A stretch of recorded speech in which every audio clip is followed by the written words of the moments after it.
Hi, this is Matt with State of Flux. Once again, here to talk about my thoughts on the Oscars. What nominees I'm really rooting for, which ones I think were hardcore snubbed. And then I also want to do a channel update. So let's get right to it. I'm going to go through the Oscar nominees, the category, all the main categories: actor, actress, director, writers, picture, as well as the animated documentary and international features. I'm going to skip some of the technical categories, but I'm going to get into all of that stuff. This is a checklist of all the movies that have been nominated. All the ones highlighted in green are ones that I've seen. So as you can see, I've seen virtually all the movies in all the major categories. That's why I'm going to focus on those. And plus, I'm hard of hearing. I'm nobody to say like this movie has excellent sound. However, one of the movies that's nominated, I'm going to say just that.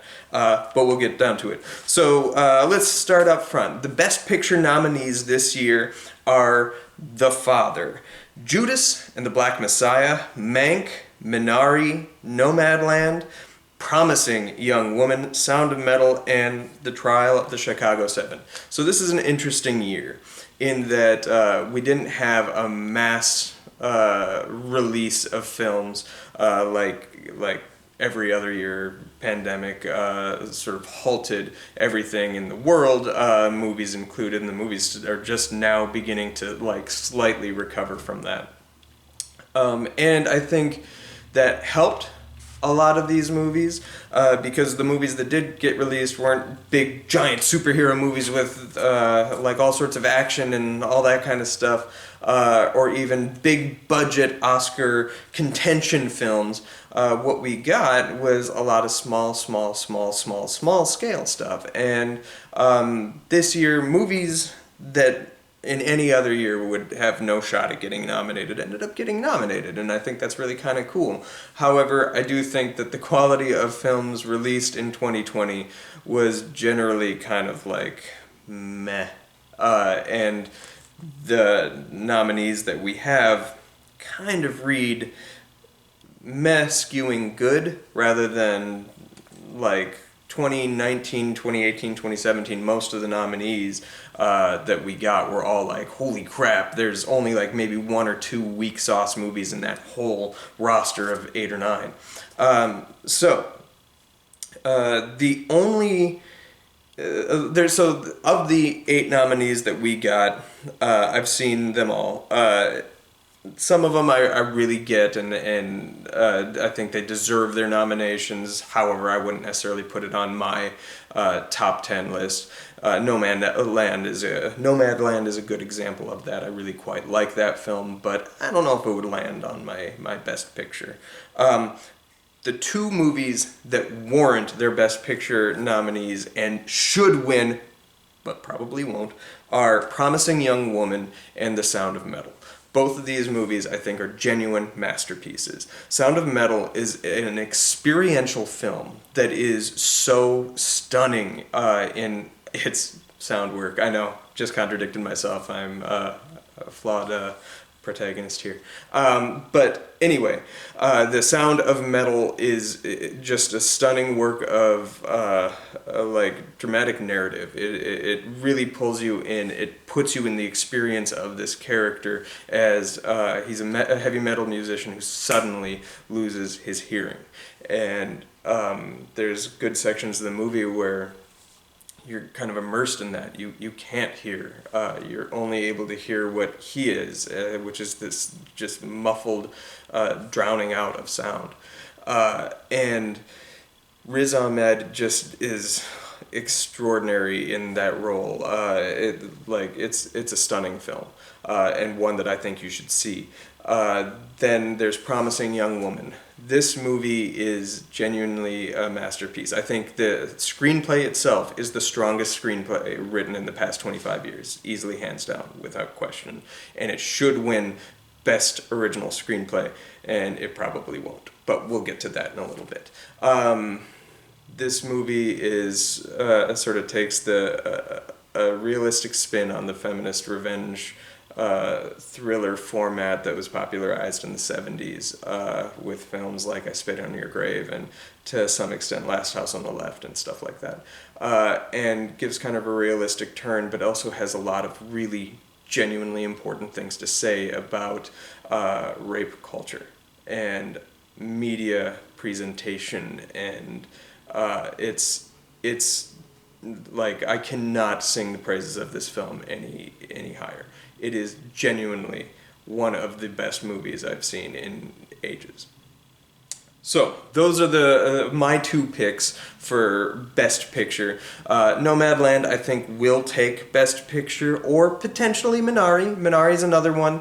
That was one that I had to sort of let simmer on the back burner for a little bit. I saw the movie and I liked it. However, I didn't immediately like it. It took a lot of thinking back about the film and what it was trying to say about the American dream from the perspective of the dreamer, who's coming from a completely different culture. And I landed on, I think it has some really interesting and profound things to say, especially how Minari itself plays into that narrative, especially in the final scene. It has a really strong and interesting stance. So I think those are the two frontrunners. Either Minari or Nomadland are going to win this.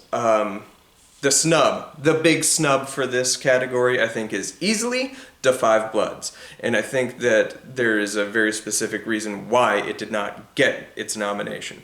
Da 5 Bloods is a film directed by Spike Lee, one of the best films of 2020, easily.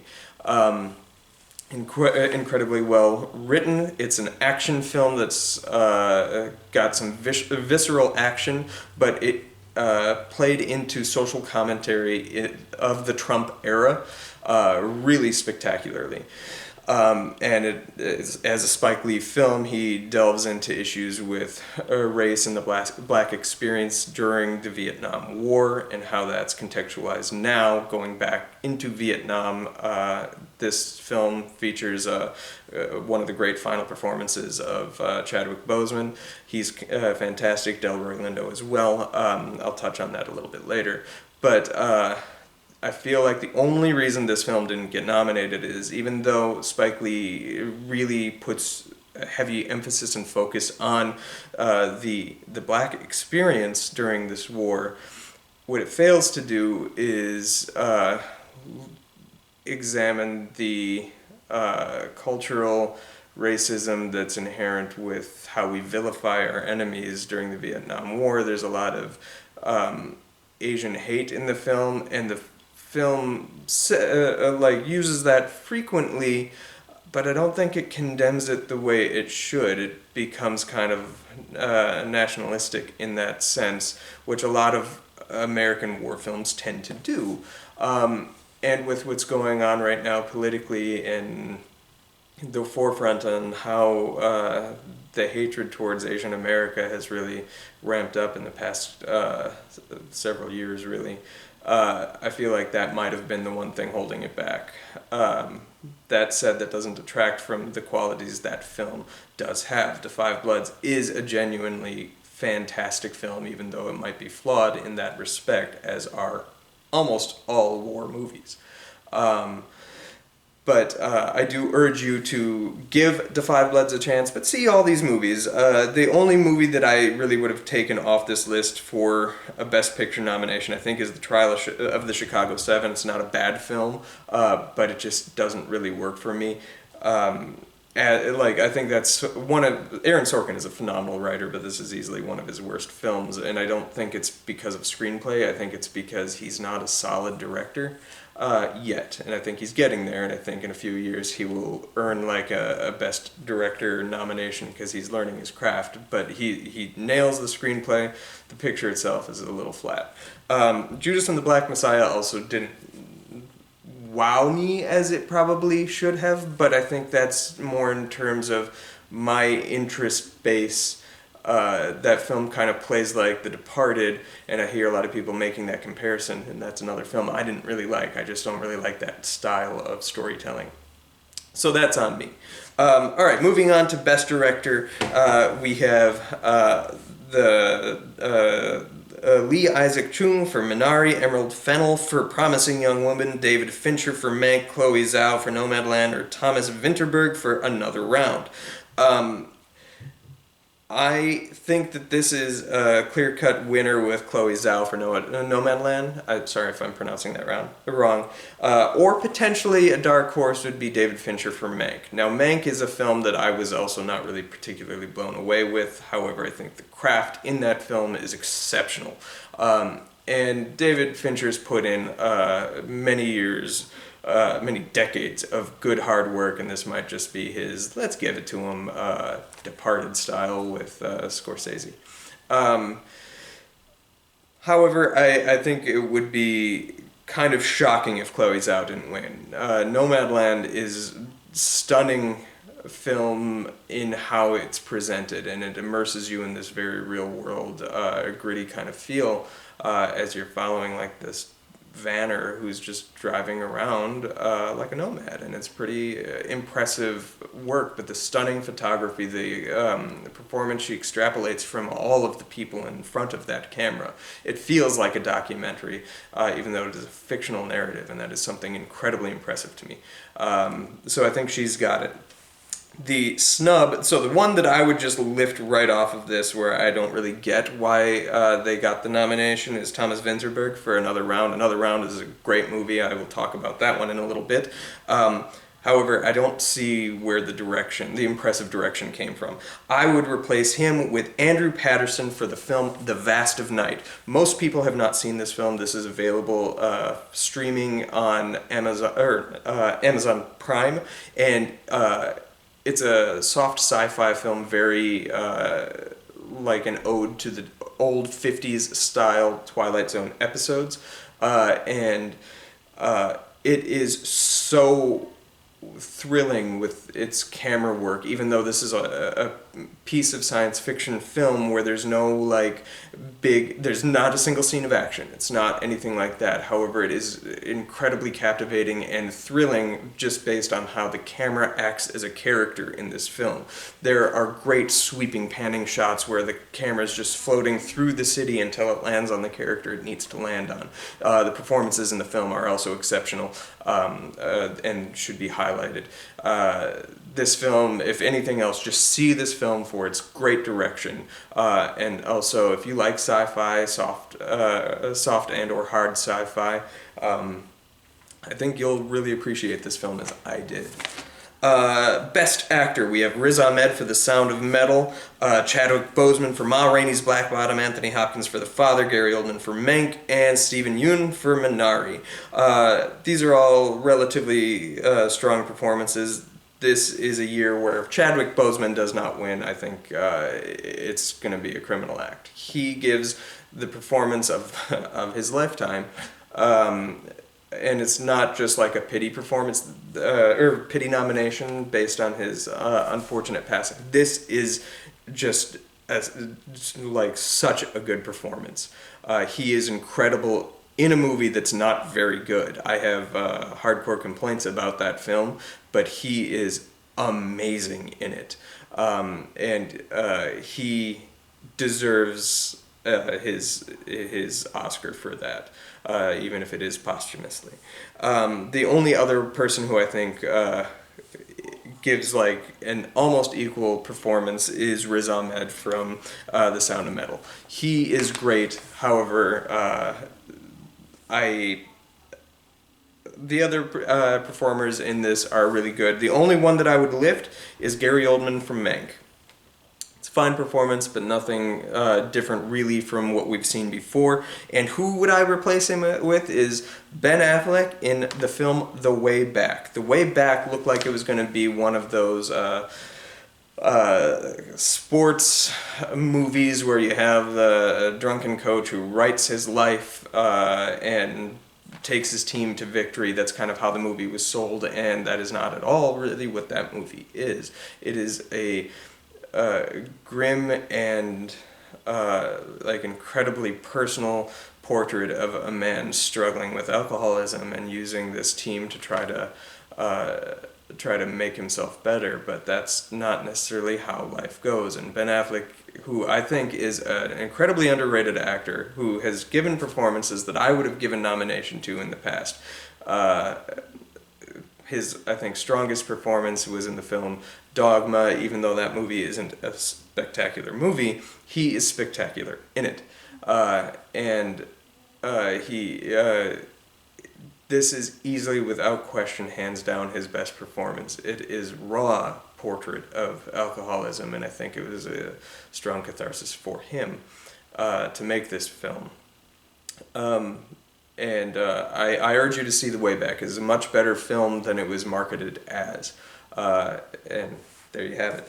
Best Actress, we have Viola Davis for Ma Rainey's Black Bottom, Andrea Day for The United States versus Billie Holiday, Vanessa Kirby for Pieces of a Woman, Frances McDermott for Nomadland, and Carey Mulligan for Promising Young Woman. I'm not really sure who's going to win this award. I think Andrea Day has a possibility of taking that nomination, or Frances McDermott, but she's won so many times in the past. I'd like to see it go to somebody new. I'm backing Carey Mulligan, and I think she has a really strong shot.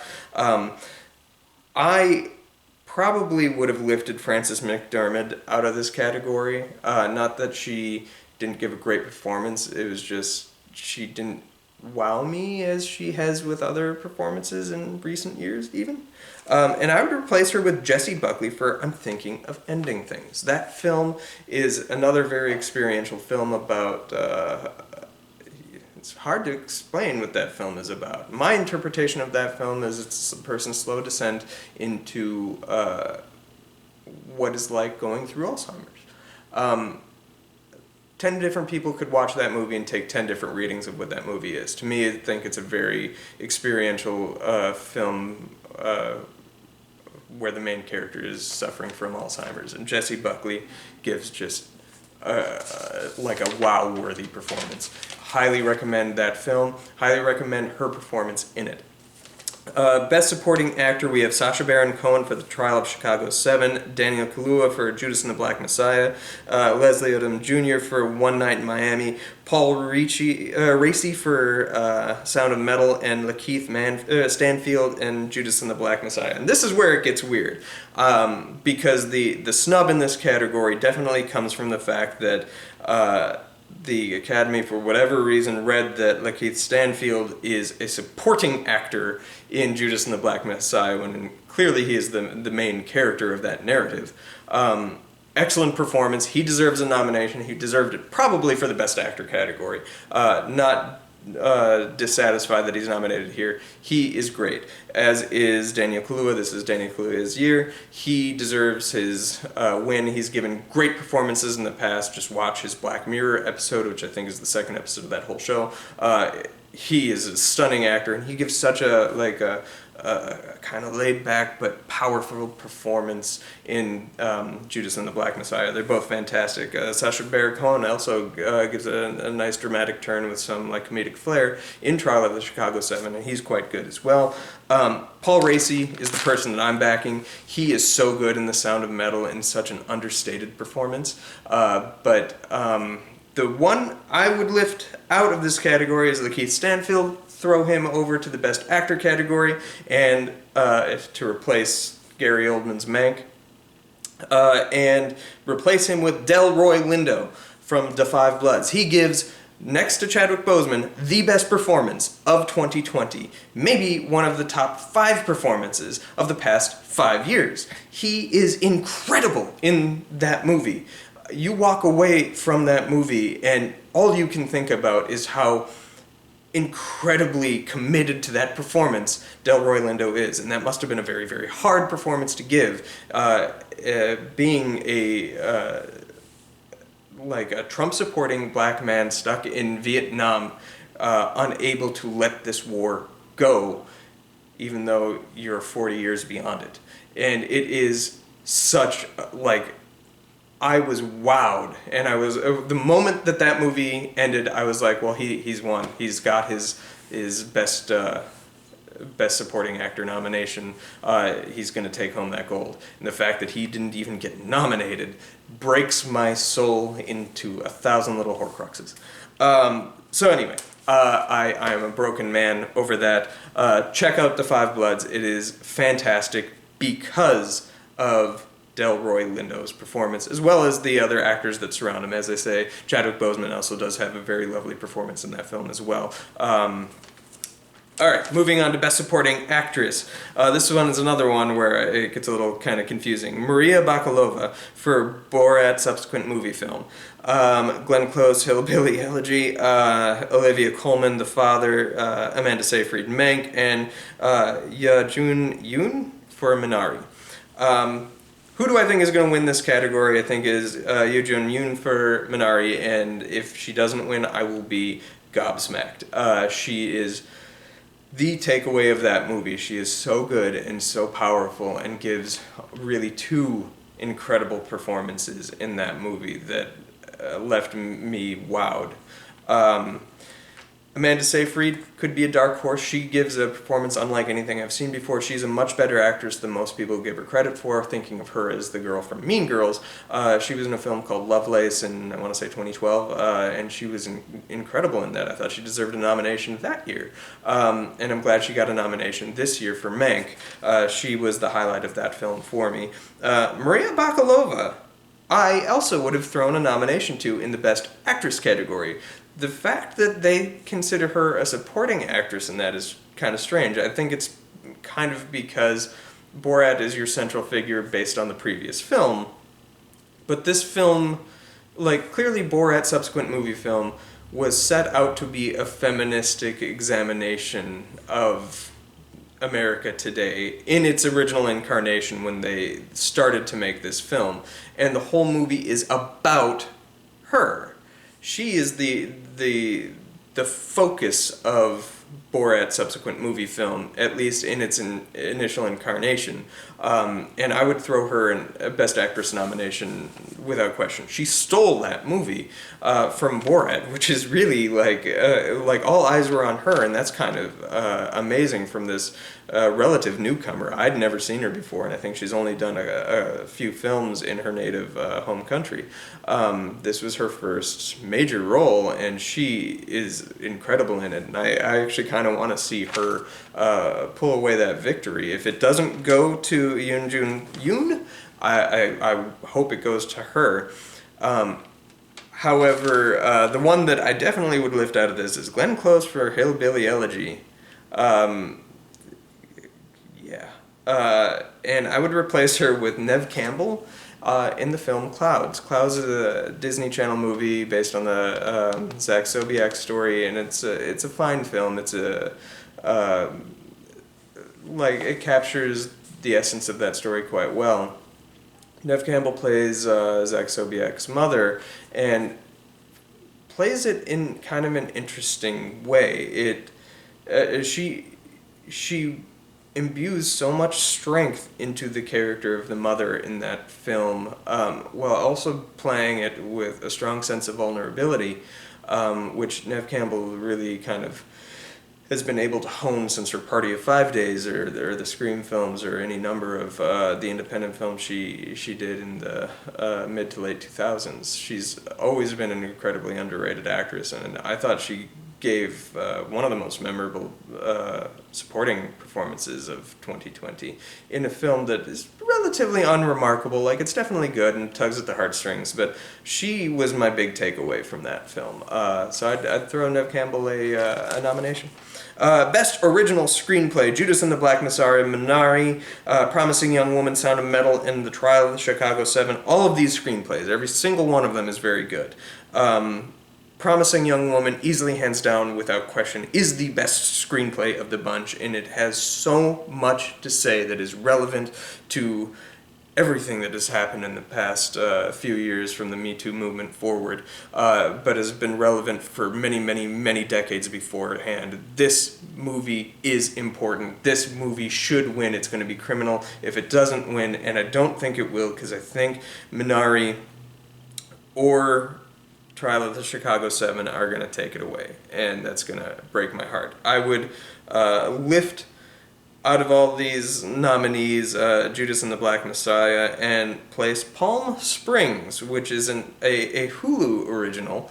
That would be my choice for best original screenplay. That took the Groundhog's Day formula and spun it on its head in such an interesting and fantastic way. Palm Springs was one of my 10 favorite feature films of 2020, and I urge you to give that a look. It is ripe, it is funny, it is dramatic, heartbreaking, tense. If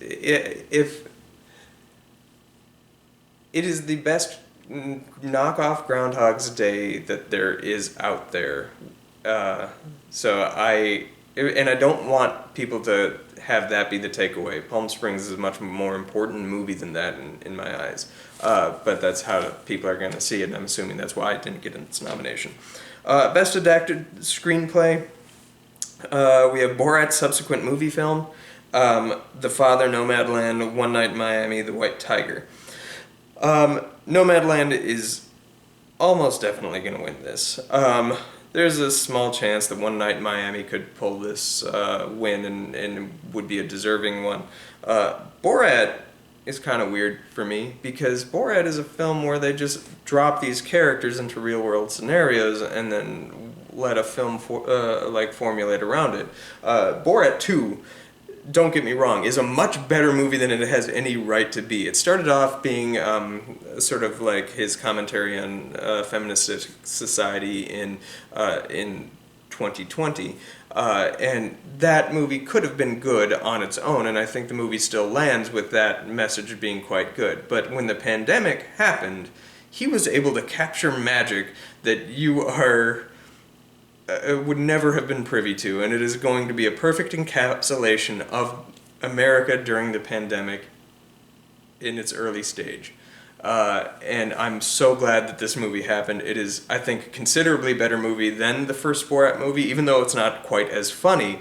It's a movie that matters. So I do think we should highlight that film in some way. But Best Adapted Screenplay one kind of is a head scratcher for me. I would replace that with, I have a couple of options here. I'm thinking of Ending Things. I just sung the praises of that. That is an incredible screenplay. It's an incredibly interpretive film, and I really like that about it. There's also a little indie film called Yes, God, Yes. It's on Netflix streaming right now, and it is quite a lovely film with a nice little screenplay. That one is one of my favorite films from 2020, as is the film Spontaneous. Spontaneous is like a weird timing kind of movie about a small little epidemic that breaks out in a small town where people just spontaneously explode like gushing geysers of blood. But at its heart, it's a sweet little romance. And it kind of establishes fear. It establishes beautiful romance. It's funny. It's dramatic, and I love that film.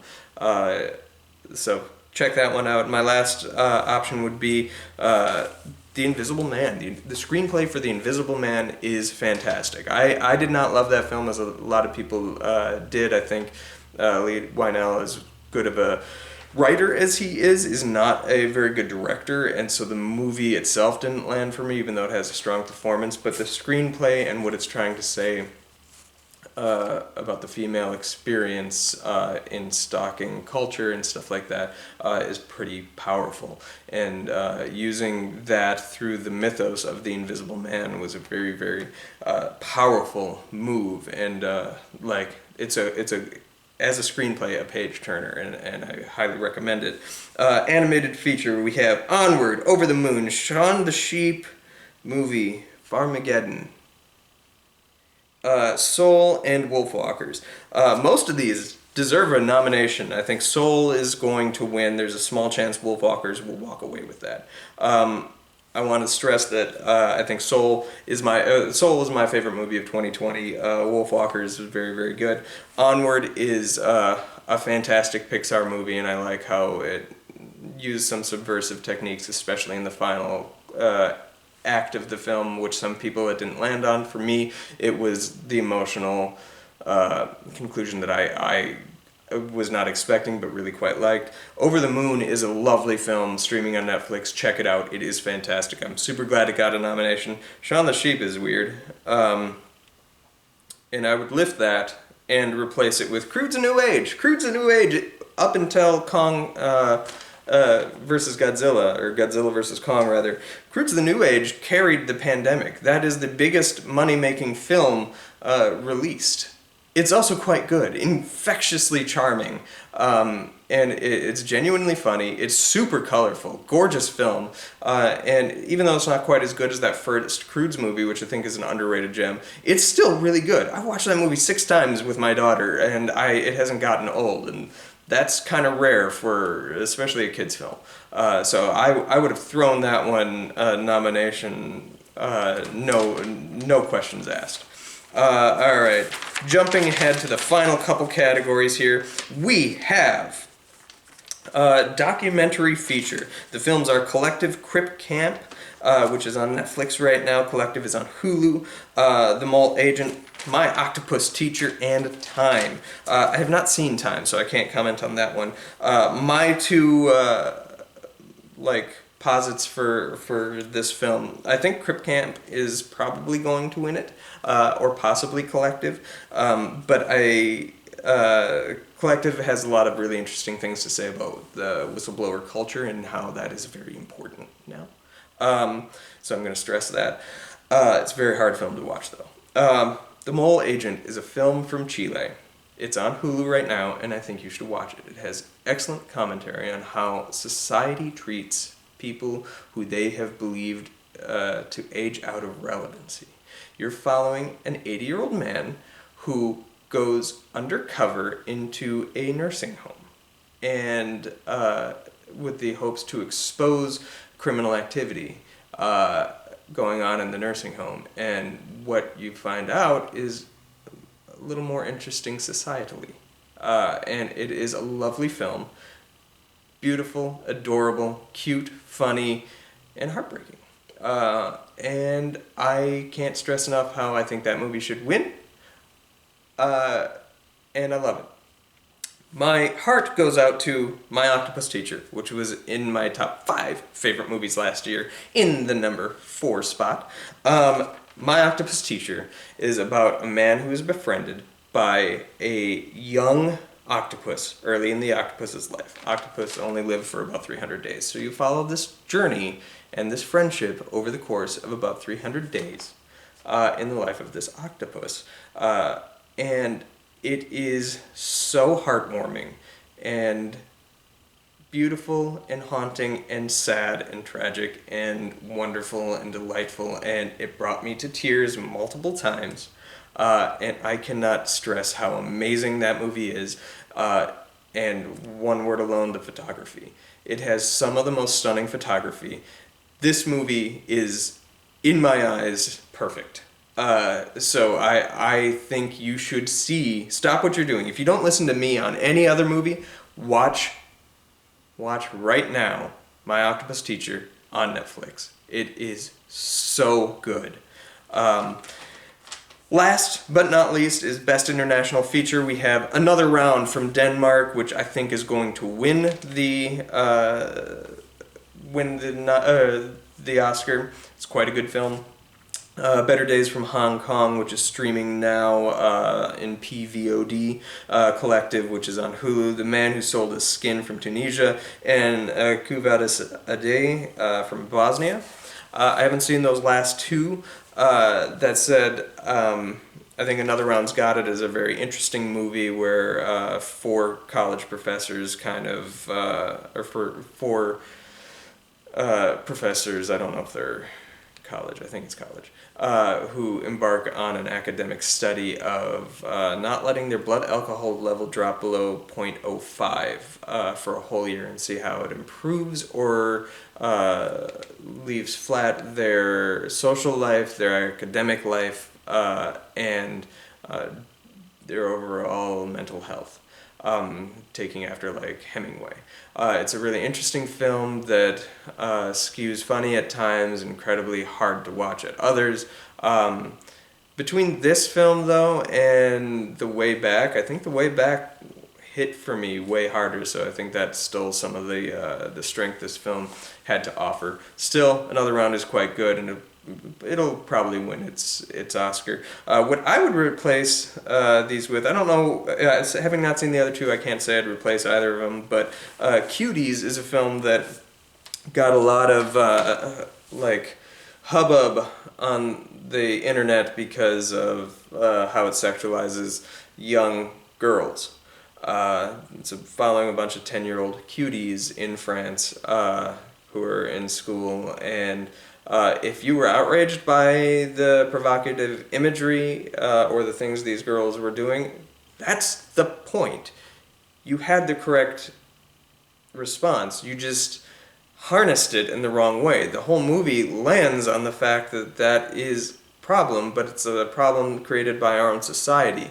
We show young girls that it's okay to do these, and we teach kids to grow up far faster than they have any right to, and to be sexualized beings from such a young age. We don't allow kids to be kids, and that's what the movie is trying to communicate. So the fact that you were outraged means that that movie worked, and you should really see the film before you condemn it. It is hard to watch, and it is kind of gross, but that's kind of throwing you into what the experience of being a young girl is.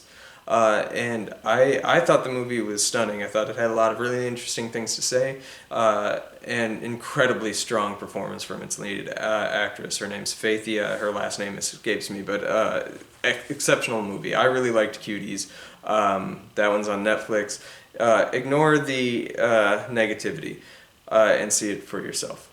And if you still find it repulsive in the way that, like, you can watch the movie Kids is a fantastic movie. It is repulsive, but it's trying to communicate the repulsive nature of adolescent life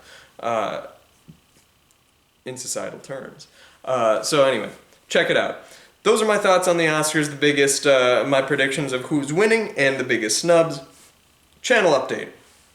So I'm going to start uploading videos every Wednesday, and I'm thinking of doing it in different sections. I want to do like a deep dive into different auteurs and sort of hardcore analyze the themes and meanings behind different filmmakers or maybe just different studios. I might start with Studio Ghibli and deep dive into those films. I also want to deep dive into different franchises. I did my whole Justice League thing. Maybe I'll do one on the whole DCEU, talking about each individual film, what messaging they're trying to say, and the film's qualities and non-qualities. But I'm not necessarily committed to starting with DCEU, but I'm going to deep dive into franchises. I also have a fantastic book that Turner Classic Movies put out called Dynamic Dames, where they talk about 50 female characters that changed the film industry, and I want to deep dive into that.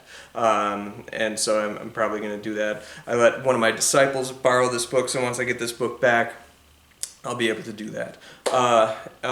So yeah, those are some of the different specific videos that I'll be having come out, and I hope to have content hit every single Wednesday. But you've listened to me drone on for ages at this point, so yeah, I will shut up now. Thanks for listening. If you made it all the way through this, talk to me. I'll give you a high five.